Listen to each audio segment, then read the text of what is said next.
कराची मलिर ऐं जामशेरो ज़िले अंदरि रेती बजरी माफ़िया क़ौमी विरसे कीर्थर नेशनल पार्क खे बि न बख़्शियो। रोज़ाना जो बुनियादी अदालती हुकुम पामाल करे समेत ट्रकूं रेती बजरी ग़ैरक़ानूनी ग़ैर तरीक़े सां चोरी कई पई वञे।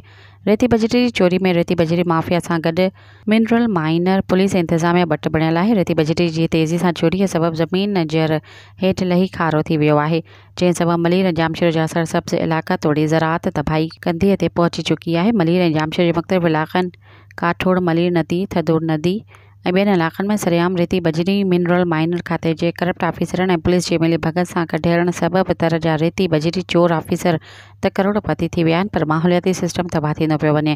केतिरा ई भेरा अवामी एहतजाज सां गॾु मीडिया रिपोर्ट तोड़े हाई कोर्ट जे हुकुमनि खे पामाल कयो पियो वञे। सान्या वंदन माहौल दोस्त समाजी अगवाननि हुकूमत वक़्त खां मुतालबो कयो आहे त माहौल दुश्मन रेती बजरी चोर माफ़िया खे लगाम ॾेई उन्हनि ख़िलाफ़ सख़्त कानूनी कार्रवाई करे अदालती हुकूमत ते अमल कयो वञे ऐं सिंध जे क़ौमी विरसे कीर्थर नेशनल पार्क खे बचायो वञे।